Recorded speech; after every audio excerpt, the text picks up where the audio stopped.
decodificar, compreender, interpretar, reter e aplicar. Aqui, bem-vindo ao canal Mental Impulse.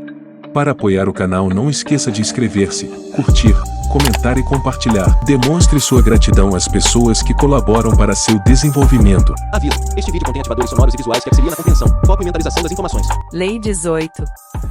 Não construa fortalezas para se proteger, o isolamento é perigoso. Julgamento. O mundo é perigoso e os inimigos estão por toda a parte, todos precisam se proteger. Uma fortaleza parece muito segura. Mas o isolamento expõe você a mais perigos do que o protege deles. Você fica isolado de informações valiosas, transforma-se num alvo fácil e evidente. Melhor circular entre as pessoas, descobrir aliados, se misturar. A multidão serve de escudo contra os seus inimigos. A lei transgredida.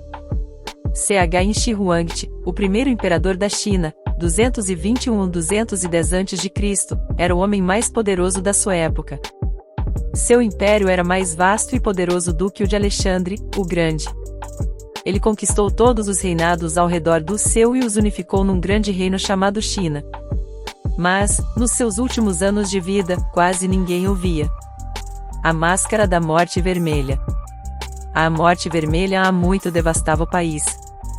Nenhuma pestilência fora tão fatal, ou tão hedionda. O sangue era o seu avatar e o seu selo, a vermelhidão e o horror do sangue. Eram dores agudas, a súbita tontura, e aí o sangramento intenso pelos poros, e a morte. E todo o ataque, progresso e término da doença acontecia em meia hora. Mas o príncipe próspero era uma pessoa feliz, destemida e sagaz. Quando a população dos seus domínios já estava reduzida à metade, ele reuniu os 1000 amigos sadios e despreocupados entre os cavaleiros e as damas da sua corte. Com eles, se retirou na profunda reclusão de uma de suas abadias encasteladas. Era uma estrutura ampla e magnífica, criação do próprio gosto excêntrico, porém augusto do príncipe. Um muro forte e alto a cercava. Este muro tinha portões de ferro. Os cortesãos, depois de entrar, trouxeram fornos e pesados martelos e soldaram os ferrolhos. Resolveram não deixar meios de entrada nem de saída para os súbitos impulsos de desespero ou frenesi lá dentro. A abadia tinha fartas provisões. Com tais precauções, os cortesãos poderiam desafiar o contágio. O mundo exterior ficaria por sua própria conta. Enquanto isso, era tolice se lamentar, ou pensar. O príncipe tinha providenciado tudo que fosse necessário para o prazer. Havia bufões, improvisatori, dançarinos, músicos, havia beleza, e vinho. Lá dentro, tinha tudo isso e mais a segurança. Fora ficou a morte vermelha. Lá pelo 5º ou 6º mês de reclusão, e enquanto a pestilência graçava furiosa lá longe, o príncipe próspero distraía seus 1000 amigos num magnífico baile de máscara. Era um espetáculo voluptuoso, aquela mascarada. E a festa seguia vertiginosa, até que finalmente ouviu-se o soar da meia-noite no relógio. E foi talvez assim que, antes que se calassem totalmente os últimos ecos da última badalada, muitos indivíduos, distraindo-se atentos com uma figura mascarada que ninguém percebera antes. A figura era alta e lúgubre, envolta dos pés à cabeça em trajes mortais. A máscara escondendo o rosto era tão parecida com a de um corpo enrijecido que o olhar mais atento teria dificuldade em perceber a fraude. E, no entanto, tudo isso os foliões enlouquecidos ao redor teriam suportado, até aprovado. Mas o mascarado chegará a ponto de assumir o tipo da morte vermelha. Suas roupas estavam manchadas de vermelho, e a sua ampla testa, e todos os traços do seu rosto estavam salpicados com um horror escarlate. Uma multidão de foliões lançando-se de repente ao negro apartamento e, percebendo o mascarado, cuja alta figura permanecia ereta e imóvel à sombra do relógio de ébano, sufocou um grito de horror ao ver a mortalha e a máscara de defunto, que arrancaram com tamanha grosseria, sem nenhuma forma tangível a sustentá-la. E agora se confirmava a presença da morte vermelha. Ela havia entrado sorrateiramente como um ladrão. E um a um foram caindo os foliões nos corredores ensanguentados da sua folia, e morreram todos na mesma atitude de desespero da queda. E a vida do relógio de ébano se foi com a do último folião. E as chamas dos tripés se apagaram. E a escuridão, a decadência e a morte vermelha reinaram soberanas. A Máscara da Morte Vermelha, Edgar Allan Poe, de 1809 a 1849. O imperador morava no palácio mais magnífico já construído até aquela data, na capital de Xinyang. Eram 270 pavilhões, interligados por passagens secretas subterrâneas que permitiam ao imperador ir de um lado a outro do palácio sem ser visto. Cada noite ele dormia num quarto diferente, e quem inadvertidamente olhasse para ele era decapitado na mesma hora. Apenas alguns homens sabiam onde ele estava, e, se revelassem a alguém, morriam também. O primeiro imperador tinha tanto terror do contato humano que, se tivesse de sair do palácio, viajava incógnito, cuidadosamente disfarçado. Em uma dessas viagens pelas províncias, ele morreu subitamente. Seu corpo foi trazido de volta para a capital na carruagem imperial, acompanhada por uma carreta cheia de sal para disfarçar o cheiro do defunto apodrecendo. Ninguém deveria saber da sua morte. Ele morreu sozinho, longe das suas esposas, da família, dos amigos e dos cortesãos, na companhia apenas de um ministro e um punhado de eunucos. Interpretação: Shi Huangdi começou como rei de Yin, um guerreiro corajoso de ambição desvairada. Os escritores da época o descreveram como um homem com um nariz de vespa, olhos rasgados, voz de chacal e coração de tigre ou lobo. Ele às vezes sabia ser misericordioso, com mais frequência, porém ele engolia os homens, sem escrúpulos. Foi por meio de trapaças e violências que ele conquistou as províncias ao redor da sua e criou a China, forjando uma única nação e cultura a partir de muitas. Ele rompeu com o sistema feudal, e para ficar de olho nos inúmeros membros de famílias reais que se espalhavam pelos vários reinados, levou 120 mil deles para a capital, onde abrigava os cortesãos mais importantes no vasto palácio de Xinyang. Ele uniu as diversas muralhas existentes nas fronteiras, transformando-as na Grande Muralha da China. Padronizou as leis do país, a sua língua escrita e até o tamanho das rodas dos carros. Como parte deste processo de unificação, entretanto, o primeiro imperador baniu os escritos e ensinamentos de Confúcio, o filósofo cujas ideias sobre a vida moral já eram virtualmente uma religião na cultura chinesa. Sob as ordens de Shi Huangdi, milhares de livros relacionados com Confúcio foram queimados, e quem citasse Confúcio era decapitado. Com isto o imperador conquistou muitos inimigos, estava sempre com medo, ficou até paranoico. Crescia o número de execuções. Um contemporâneo, o escritor Anfei Tsu, observou que a Yin tem sido vitoriosa há 4 gerações, mas vive em constante terror e apreensiva com a destruição. À medida que o imperador tentava se proteger enfiando-se cada vez mais no seu palácio, ia lentamente perdendo o controle do seu reino. Eunucos e ministros colocavam em vigor políticas sem a sua aprovação e até conhecimento, também tramavam contra ele. No final, era imperador apenas no nome e vivia tão isolado que quase ninguém soube da sua morte. Provavelmente foi envenenado pelos mesmos ministros conspiradores que incentivaram o seu isolamento. Este é o resultado do isolamento. Retire-se para uma fortaleza e você perde o contato com as fontes do seu poder. Você não ouve o que está acontecendo ao seu redor, e perde o senso de limite. Em vez de ficar mais seguro, você se isola do conhecimento de que depende para viver. Não se distancie tanto das ruas a ponto de não escutar mais o que acontece por perto, inclusive o que estão tramando contra você. A lei observada. Luís XIV mandou construir o Palácio de Versalhes para ele e sua corte na década de 1660, e não havia outro palácio real igual no mundo. Como numa colmeia, tudo girava em torno do rei. Ele vivia rodeado pela nobreza, que dividia apartamentos ao redor do seu e cuja proximidade dependia do posto que ocupavam. O quarto do rei ocupava literalmente o centro do palácio e era o foco das atenções. Todas as manhãs o rei era saudado nos seus aposentos com um ritual conhecido como lever, o despertar.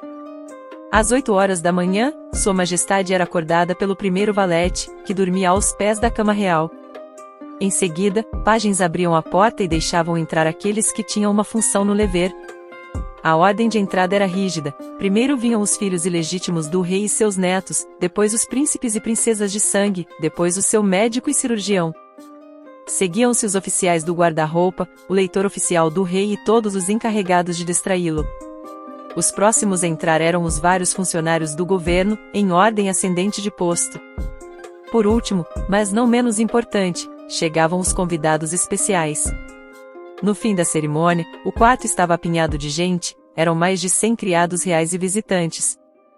O dia era organizado de tal forma que toda a energia do palácio era direcionada para o rei e passava por ele. Luís era constantemente atendido por cortesãos e oficiais, todos lhe solicitando conselhos e julgamentos. A todas as perguntas, ele em geral respondia: verei. Como Saint-Simon observou, se ele olhasse para alguém, se lhe fizesse uma pergunta, uma observação insignificante, os olhos de todos os presentes se viravam para esta pessoa. A distinção era comentada e crescia o prestígio. A privacidade no palácio era uma coisa impossível, até mesmo para o rei. Todos os quartos se comunicavam, e todos os corredores levavam a quartos maiores onde grupos de nobres se reuniam constantemente.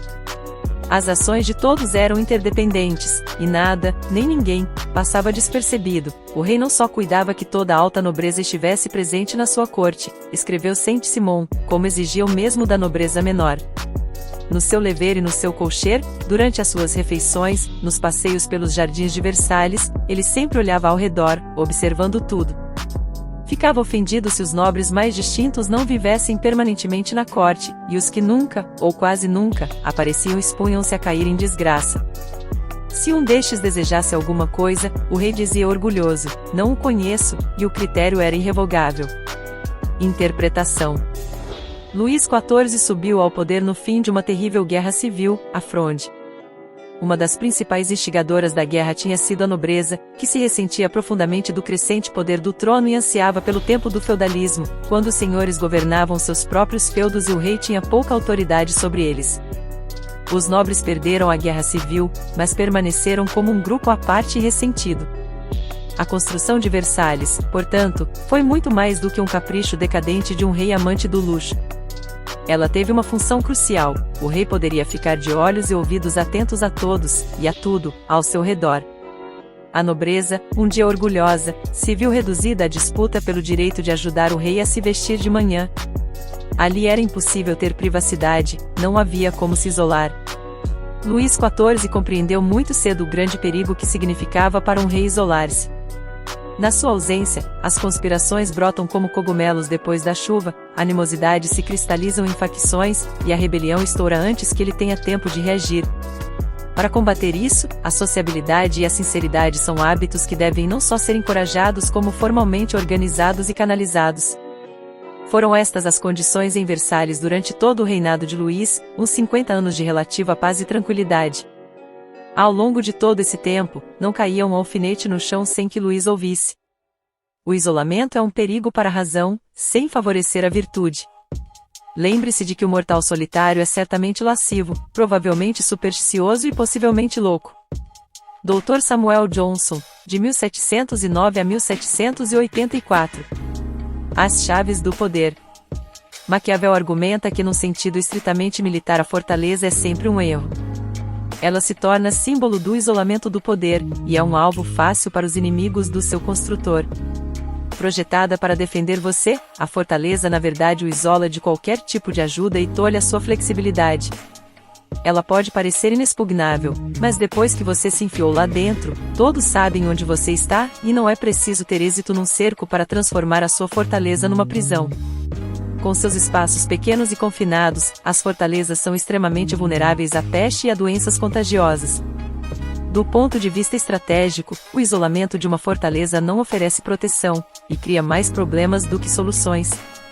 Como os seres humanos são criaturas sociais por natureza, o poder depende da interação social e da circulação. Para se tornar poderoso, você deve se colocar no centro das coisas, como fez Luís XIV em Versalhes. Toda atividade deve girar em torno de você, e você deve estar atento a tudo que acontece na rua, e a qualquer pessoa que possa estar armando planos contra você. Para a maioria das pessoas, o perigo surge quando elas se sentem ameaçadas. Nessas ocasiões elas tendem a se retrair e cerrar fileiras, buscar a segurança em algum tipo de fortaleza. Ao fazer isso, entretanto, elas passam a depender das informações de um círculo cada vez menor, e perdem a perspectiva do que ocorre ao redor. Elas perdem a capacidade de manobra e se tornam alvos fáceis, e o isolamento as torna paranoicas. Como na guerra e na maioria dos jogos estratégicos, o isolamento quase sempre precede a derrota e a morte. Nos momentos de incerteza e perigo, você precisa lutar contra este desejo de se voltar para dentro. Em vez disso, torne-se mais acessível, busque antigos e novos aliados, force a sua entrada em círculos mais numerosos e diferentes. Este tem sido o truque das pessoas poderosas por séculos.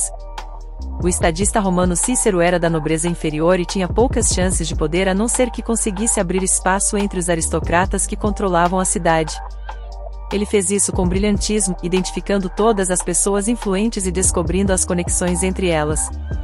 Ele se misturava por toda parte, conhecia todo mundo, e tinha uma rede de conexões tão vasta que um inimigo aqui poderia facilmente ser contrabalançado por um aliado ali. O estadista francês Talleyrand fazia o mesmo jogo.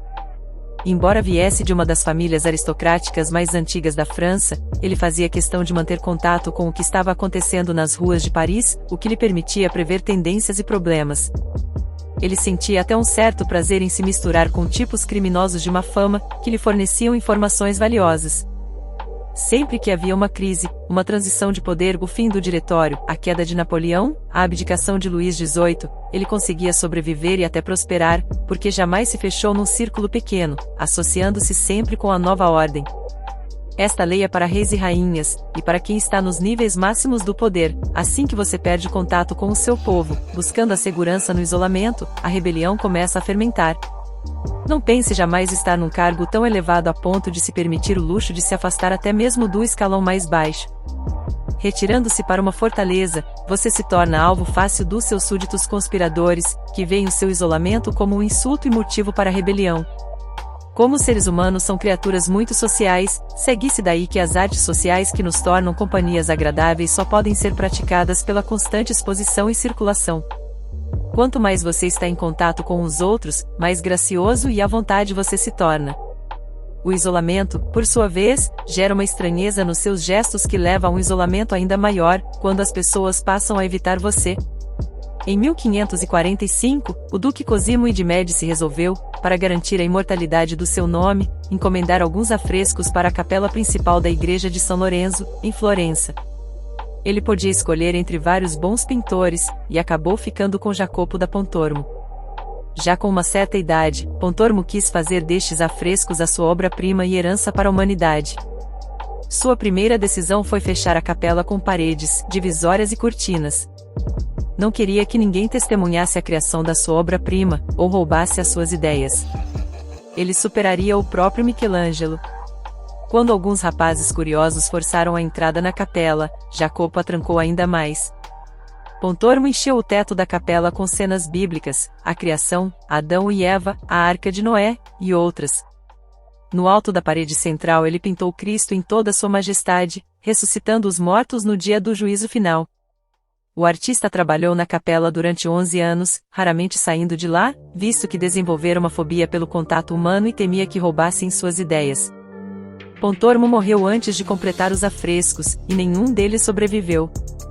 Mas o grande escritor renascentista, Vasari, amigo de Pontormo que os viu logo depois da morte do artista, deixou registrado o que ele achou. A falta de proporção era total. As cenas esbarravam umas nas outras, figuras de histórias diferentes se justapunham, numa quantidade enlouquecedora. Pontormo ficará obcecado com os detalhes, mas perderá o sentido da composição em geral. Vasari interrompeu a descrição dos afrescos dizendo que, se continuasse, acho que enlouqueceria e ficaria tão enredado nesta pintura, assim como acredito que nos 11 anos que Jacopo passou pintando, ele se confundiu e a todos que a viram. Em vez de coroar a carreira de Pontormo, a obra foi a sua ruína. Estes afrescos foram o equivalente visual dos efeitos do isolamento sobre a mente humana, uma perda de proporção, uma obsessão por detalhes combinada com uma incapacidade de ver o quadro geral, um tipo de feiura extravagante que não comunica mais nada. Nitidamente, o isolamento é tão mortal para as artes criativas quanto para as artes sociais. Shakespeare é o escritor mais famoso da história da literatura porque, como dramaturgo dos palcos populares, ele se abriu para as massas, tornando as suas obras acessíveis a todos, independente de gosto e educação. Os artistas que se enfiam em suas fortalezas perdem as medidas, suas obras comunicam apenas ao seu pequeno círculo de conhecidos. Esse tipo de arte permanece encurralada e impotente.